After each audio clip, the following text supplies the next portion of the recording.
नमस्कार बच्चों हम आज 7वीं कक्षा की महाभारत की पुस्तक में पाठ 10 जिसका शीर्षक है पांडवों की रक्षा, इसके बारे में पढ़ेंगे। पांचों पांडव माता कुंती के साथ वारणावत के लिए चल पड़े। उनके हस्तिनापुर छोड़कर वारणावत जाने की खबर पाकर नगर के लोग उनके साथ हो लिए। बहुत दूर जाने के बाद युधिष्ठिर का कहा मानकर नगरवासियों को लौट जाना पड़ा।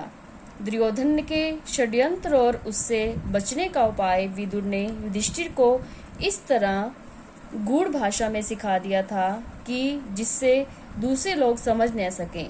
वारणावत के लोग पांडवों के आगमन की खबर पाकर बड़े खुश हुए और उनके वहां पहुंचने पर उन्होंने बड़े ठाठ से उनका स्वागत किया।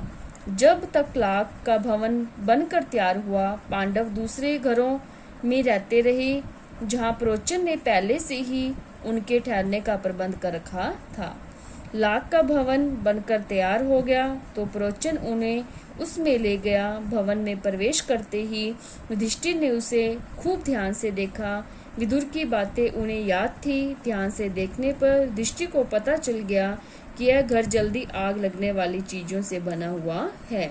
युधिष्ठिर ने भीम को भी यह भेद बता दिया, पर साथ ही उसे सावधान करते हुए कहा, यद्यपि यह साफ मालूम हो गया है कि यह स्थान खतरनाक है, फिर भी हमें विचलित नहीं होना चाहिए।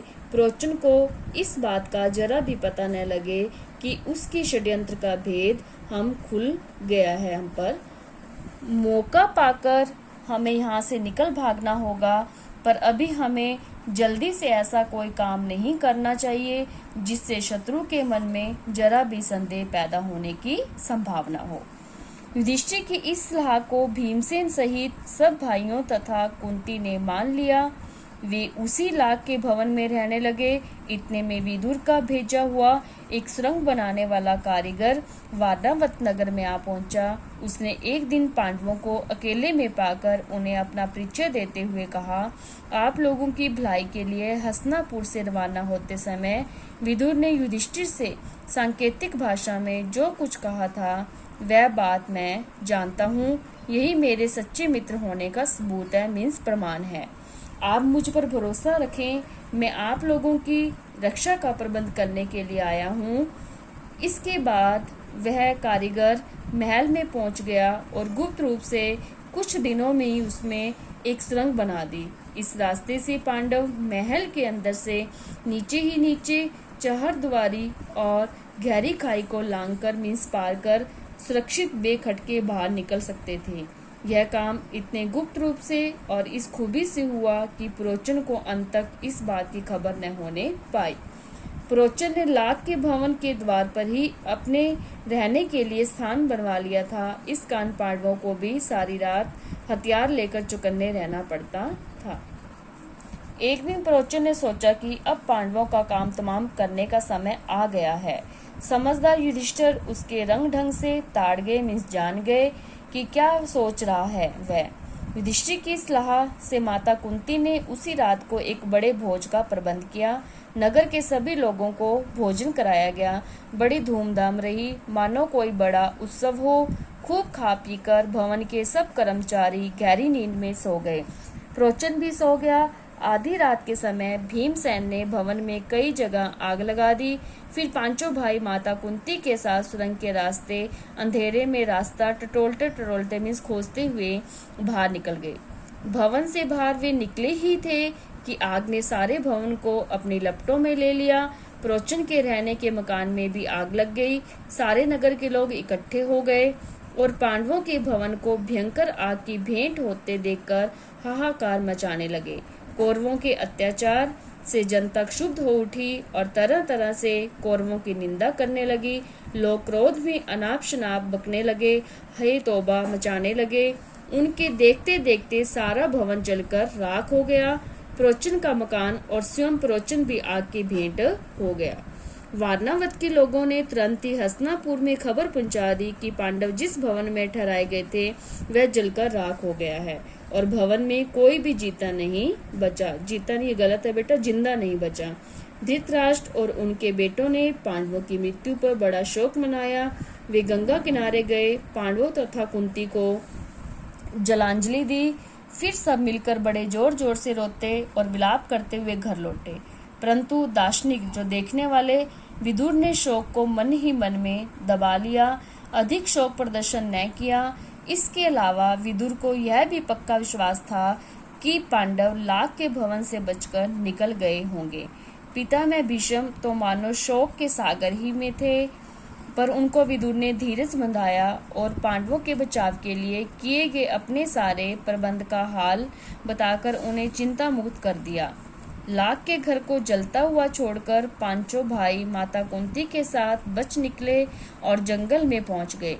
जंगल में पहुंचने पर भीमसेन ने देखा कि रात भर जगे होने और चिंता और भय से पीड़ित होने के कारण चारों भाई बहुत थके हुए हैं।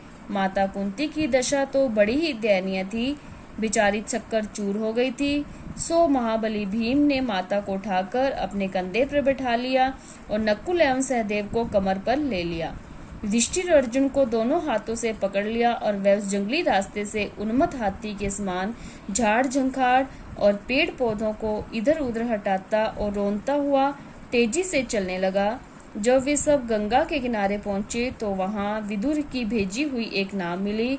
युधिष्ठिर ने मल्लाह से, यानी कि जो नाव को चलाता है उसको मल्लाह कहते हैं, सांकेतिक प्रश्न करके जांच लिया कि वह मित्र है। वे लोग अगले दिन शाम होने तक चलते ही रहे ताकि किसी सुरक्षित स्थान पर पहुंच जाएं। सूरज डूब गया और रात हो चली थी। चारों तरफ अंधेरा छा गया। कुंती और पांडव एक तो थकावट के मारे चूर हो रहे थे, ऊपर से प्यास और नींद भी उन्हें सताने लगी। चक्कर सा आने लगा। एक पग भी, यानी एक पैर भी आगे बढ़ना असंभव हो गया। भीम के सिवाय और सब भाई वहीं जमीन पर भी बैठ गए। कुंती से तो बैठा भी नहीं गया। वह दीन भाव से बोली, मैं तो प्यास से मरी जा रही हूँ, अब मुझसे बिल्कुल चला नहीं जाता। धृतराष्ट्र के बेटे चाहे तो भले ही मुझे यहाँ से उठा लें, मैं तो यहीं पड़ी रहूंगी। यह कहकर कुंती वहीं जमीन पर गिरकर बेहोश हो गई। माता और भाइयों का यह हाल देखकर अक्षोभ के मारे भीमसेन का हृदय दुग्ध हो उठा। वह उस भयानक जंगल में बेधड़क घुस गया और इधर उधर घूम घाम कर उसने एक जलाशय का पता लगा लिया, जिसमें जल होता है उसको जलाशय कहते हैं। उसने पानी लाकर माता व भाइयों की प्यास बुझाई। पानी पीकर चारों भाई और माता कुंती ऐसे सोए कि उन्हें अपनी सुध बुध तक न रही। अकेला भीमसेन मन ही मन कुछ सोचता हुआ चिंतित भाव से बैठा रहा। पांचों भाई माता कुंती को लिए अनेक विघ्न बाधाओं का सामना करते और बड़ी मुसीबतें झेलते हुए उस जंगली रास्ते से आगे बढ़ते ही चले गए। वे कभी माता को उठाकर तेज चलते, कभी थके मांदे बैठ जाते, कभी एक दूसरे से होड़ लगाकर रास्ता पार करते। वे ब्राह्मण ब्रह्मचारियों का वेश धार कर एक चक्रा नगरी में जाकर एक ब्राह्मण के घर रहने लगे। माता कुंती के साथ पांचों पांडव एक चक्रा नगरी से भिक्षा मांगकर अपनी गुजर करके दिन बिताने लगे। भिक्षा के लिए जब पांचों भाई निकल जाते तो कुंती का जी बड़ा बेचैन हो उठता था। वे बड़ी चिंता से उनकी बाढ़ ज्योति में उनका इंतजार करती। उनके लौटने में जरा भी देर हो जाती तो कुंती के मन में तरह तरह की आशंकाएं उठने लगती।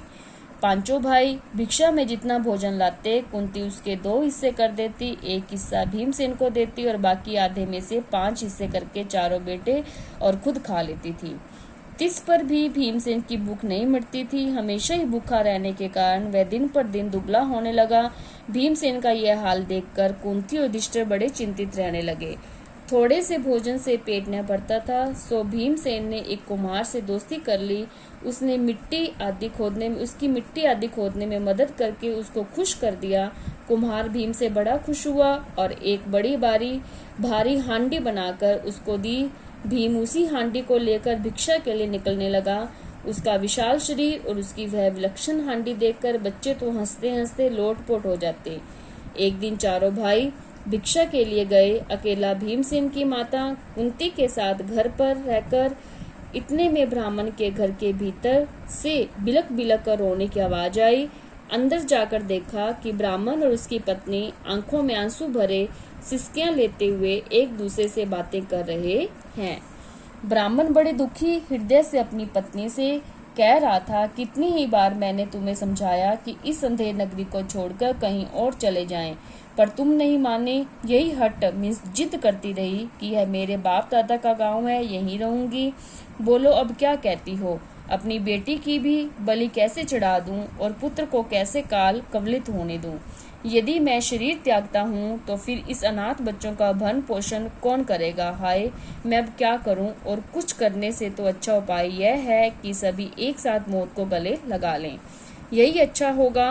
कहते कहते ब्राह्मण सिसक सिसक कर रो पड़ा। ब्राह्मण की पत्नी रोती रोती, प्राणनाथ, मुझे मरने का कोई दुख नहीं है। मेरी मृत्यु के बाद आप चाहें दूसरी पत्नी ला सकते हैं। अब मुझे प्रसन्नतापूर्वक आज्ञा दें ताकि मैं राक्षस का भोजन बनूं।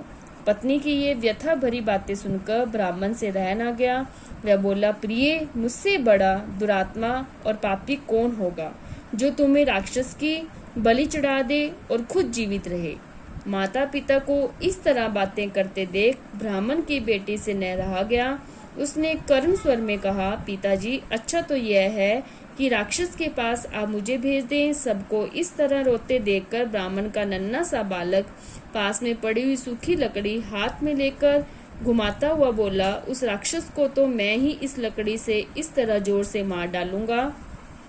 कुंती खड़ी खड़ी यह सब देखती रही थी। अपनी बात कहने का उसे ठीक मौका देखा। वह बोली, हे ब्राह्मण, क्या आप कृपा करके मुझे बता सकते हैं कि आप लोगों के इस समय दुख का कारण क्या है?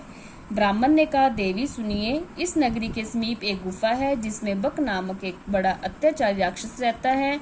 पिछले 13 वर्षों से इस नगरी के लोगों पर वह बड़े जुल्म ढा रहा है। इस देश का राजा, जो वेत्रकीय नाम के महल में रहता है, इतना निकम्मा है कि प्रजा को राक्षस के अत्याचार से बचा नहीं रहा है। इससे घबराकर नगर के लोगों ने मिलकर उससे बड़ी अनुनय विनय की, यानी कि उससे विनती की कि कोई न कोई नियम बना लें। बकासुर ने लोगों की यह बात मान ली और तब से इस समझौते के अनुसार यह नियम बना हुआ है कि लोग बारी बारी से एक एक आदमी और खाने की चीजें हर सप्ताह उसे पहुंचा दिया करते हैं। इस सप्ताह से उस राक्षस को खाने के लिए आदमी और भोजन भेजने की हमारी बारी है। अब तो मैंने यही सोचा है कि सबको साथ लेकर ही राक्षस के पास चला जाऊंगा। आपने पूछा सो आपको बता दिया। इस कष्ट को दूर करना तो आपके बस में भी नहीं है। ब्राह्मण की बात का कोई उत्तर देने से पहले कुंती ने भीमसेन से सलाह की। उसने लौट कर कहा, विप्रवर, आप इस बात की चिंता छोड़ दें। मेरे 5 बेटे हैं, उनमें से एक आज राक्षस के पास भोजन लेकर चला जाएगा। सुनकर ब्राह्मण चौंक पड़ा और बोला, आप भी कैसी बात करती हैं? आप हमारी अतिथि हैं, हमारे घर में आश्रय लिए हुए हैं। आपके बेटे को मौत के मुंह में मैं भेजूं, ये कहाँ का न्याय है? मुझसे यह नहीं हो सकता। कुंती को डर था कि यदि यह बात फैल गई तो दुर्योधन और उनके साथियों को पता लग जाएगा कि पांडव चक्रा नगरी में छिपे हुए हैं। इसीलिए उसने ब्राह्मण से इस बात को गुप्त रखने का आग्रह किया था। कुंती ने जब भीमसेन को बताया कि उसे बकासुर के पास भोजन सामग्री लेकर जाना है तो युधिष्ठिर खींच उठे और बोले, यह तुम कैसा दुस्साहस करने चली हो महा? युधिष्ठिर की इन कड़ी बातों का उत्तर देते हुए कुंती बोली, बेटा युधिष्ठिर, इस ब्राह्मण के घर में हमने कई दिन आराम से बिताए हैं। जब इन पर विपदा आ पड़ी है, मीन्स कोई मुसीबत आई है, तो मनुष्य होने के नाते हमें उसका बदला चुकाना ही चाहिए। मैं बेटा भीम की शक्ति और बल से अच्छी तरह परिचित हूँ, मीन्स जानती हूँ। तुम इस बात की चिंता मत करो। जो हमें वारणावत से यहाँ तक उठा लाया, जिसने हिडिंब का वध किया, और भीम के बारे में मुझे न तो कोई डर है न चिंता है। भीम को बकासुर के पास भेजना हमारा कर्तव्य है। इसके बाद नियम के अनुसार नगर के लोग खाने पीने की चीजें गाड़ी में रखकर ले आए। भीमसेन उछलकर गाड़ी में बैठ गए। शहर के लोग भी बाजे बजाते हुए कुछ दूर तक उसके पीछे पीछे चले। एक निश्चित स्थान पर लोग रुक गए और अकेला भीम गाड़ी दौड़ाता हुआ आगे गया। उधर राक्षस मारे भूख के तड़फ रहा था। जब बहुत देर हो गई तो बड़े क्रोध के साथ वह गुफा के बाहर देखता कि एक मोटा सा मनुष्य बड़े आराम से बैठा हुआ था। ये देखो बच्चों, तस्वीर में ये राक्षस है, ठीक है, बकासुर नाम का, और ये देखो ये भीम है, उसका भोजन लेकर गया हुआ और उसका वध करेगा। तो आगे देखिए, यह देखकर बकासुर की आंखें क्रोध से एकदम लाल हो उठी। इतने में भीमसेन की भी निगाह उस पर पड़ी। उसने हंसे हुए उसका नाम लेकर पुकारा, भीमसेन की यह ढिठाई देखकर राक्षस गुस्से से भर गया और तेजी से भीमसेन पर झपटा। भीमसेन ने बकासुर को अपनी ओर आते देखा तो उसने उसकी तरफ पीठ फेर ली और कुछ भी परवाह न करके खाने में ही लगा रहा। खाली हाथों काम न बनते देख राक्षस ने एक बड़ा सा पेड़ जड़ से उखाड़ लिया और उसे भीमसेन पर दे मारा, परंतु भीमसेन ने बाएं हाथ पर उसे रोक लिया। दोनों में भयानक मुठभेड़ हो गई। भीमसेन ने बकासुर को ठोकरें मारकर गिरा दिया और कहा, दुष्ट राक्षस, जरा विश्राम तो करने दें। थोड़ी देर सुस्ताकर भीम ने फिर कहा, अच्छा अब उठो। बकासुर उठकर भीम के साथ लड़ने लगा। भीमसेन ने उसको ठोकरे लगाकर फिर गिरा दिया। इस तरह बार बार पछाड़ खाने पर भी राक्षस भिड़ जाता था। आखिर भीम ने उसे मुंह के बल पर गिरा दिया और उसकी पीठ पर घुटनों की मार देकर उसकी रीढ़ तोड़ दी। राक्षस पीड़ा के मारे चीख उठा और उसके प्राण पखेरु उड़ गए, मर गया। भीमसेन उसकी लाश को घसीट लाया और उसे नगर के फाटक पर जाकर पटक दिया और फिर उसने घर पर जाकर माँ को सारा हाल बताया। तो बच्चों, आज हमने इस पाठ का पठन कर लिया है। आपने इसे घर पर अवश्य इसका पठन करना है और इसके जितने भी प्रश्न उत्तर बीच में बनते हैं उसको रफ नोटबुक पर आपने हल करना है। धन्यवाद।